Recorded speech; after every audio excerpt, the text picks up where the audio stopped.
Bon, messieurs, soyons clairs, avoir un dos large et épais, c'est un signe de force pure. En plus de nous préserver des douleurs comme la lombalgie chronique, l'un des fléaux du siècle. Vous me connaissez, je suis un papa occupé, donc quand il s'agit de m'entraîner, pas le temps de faire 10 000 exercices. Il faut que ce soit rapide et surtout efficace. Aujourd'hui, je vous montre les deux exercices qui m'ont permis à eux seuls d'avoir un dos large, épais et musclé et surtout en bonne santé, et ce, rapidement. En plus de ça, ils sont adaptables à tous les niveaux et ne demandent pas beaucoup de matos. On a tout simplement besoin d'une chaise romaine pour effectuer les deux exercices. Allez, c'est parti.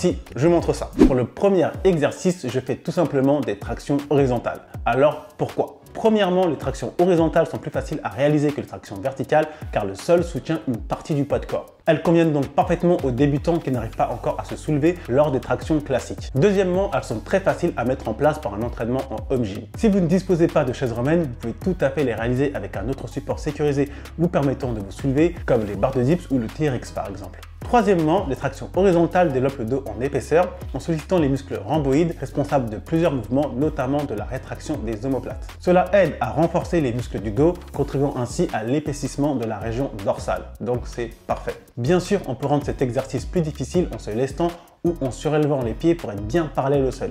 Et pour moi, cela représente le dernier niveau de difficulté des tractions horizontales, surtout si on les fait de manière lestée. Et actuellement, c'est comme ça que je les réalise avec un lest de 20 kg. Et croyez-moi que le dos, je le sens très bien. Petit conseil technique, gardez vos fesses et vos abdominaux bien contractés sans les affaisser et veillez à maintenir votre corps bien droit pour éviter de forcer sur les lombaires et de vous blesser. Pensez aussi à bien accompagner le mouvement du début à la fin pour éviter toute douleur ou blessure au niveau des poignets, des coudes et des épaules. Pour le deuxième exercice, sans surprise, je réalise tout simplement des tractions verticales. Elles sont parfaites pour développer le dos en largeur en sollicitant les grands dorsaux qui, lorsqu'ils sont développés, donnent un aspect large et puissant à la partie supérieure du dos. Alors messieurs, comme vous le savez, les tractions verticales sont plus difficiles que les tractions horizontales car elles demandent plus d'efforts pour soulever son corps contre la gravité. Donc messieurs, si vous avez du mal, aidez-vous tout simplement d'une bande élastique de résistance et diminuez la résistance de cette bande au fur et à mesure de cette progression. J'ai fait une vidéo où j'explique cette méthode en détail pour passer de 0 à 10 tractions. Je vous mets le lien en description. Les tractions verticales, et ce peu importe la prise, que ce soit en pronation, en supination ou en prise neutre, sont parfaites pour renforcer le dos en largeur. D'ailleurs, les différentes variations de prise vont légèrement intervenir dans le recrutement musculaire. Si on est sur une prise supination, on sera un peu plus sur les biceps. Si on est sur une prise neutre, on sera un petit peu plus sur le deltoïde postérieur. Et si on est sur une prise pronation, on sera un petit peu plus sur le trapèze supérieur. Mais comme je l'ai dit, dans tous les cas, le dos sera recruté de manière identique. Et voilà messieurs, simple, basique, efficace, vous commencez à connaître la chanson par cœur maintenant. Honnêtement pour moi, tous les autres exercices comme le rowing avec haltère ou le tirage vertical et horizontal que l'on peut faire avec des poulies ou des élastiques sont des dérivés des tractions horizontales et verticales. Bien sûr, ils sont intéressants car ils permettent de varier les angles d'attaque et de rendre les séances moins monotones. Mais il faut reconnaître que si vous ne faites que ces deux exercices, vous aurez largement tout ce qu'il faut pour obtenir un dos large et musclé rapidement.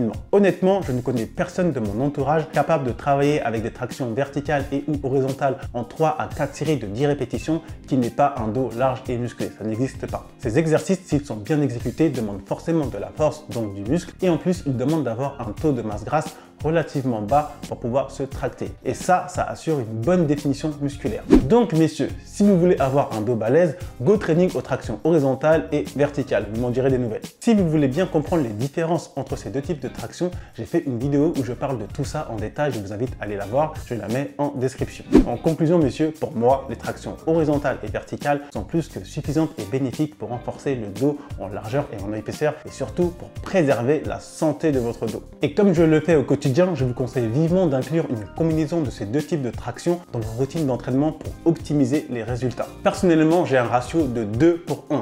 C'est-à-dire que sur mes 3 entraînements semaine, je fais 2 fois des tractions horizontales et 1 fois des tractions verticales. Et ça fait largement le taf. Bien sûr, pour les papas occupés et pressés qui souhaitent développer leur masse musculaire sans avoir à aller en salle de sport, j'ai mis en place un plan d'action vous permettant de gagner jusqu'à 5 kg de muscle en l'espace de 3 mois et ce, sans aller en salle de sport. Pour y accéder, vous avez tout simplement à cliquer sur le premier lien en description. Vous laissez votre prénom et votre mail et moi, je vous envoie tout ça. Donc voilà pour moi, voilà pour cette petite vidéo concernant les deux exercices que je réalise au quotidien pour renforcer mon dos en largeur, en épaisseur et pour préserver la santé de mon dos, ce qui est le plus important. J'espère que cette vidéo vous a été utile et qu'elle vous a plu. Si c'est le cas, on n'hésite pas, on like, on partage, on s'abonne et moi, messieurs, je vous dis à très bientôt pour une prochaine vidéo.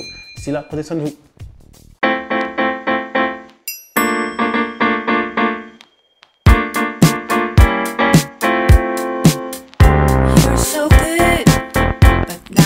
me.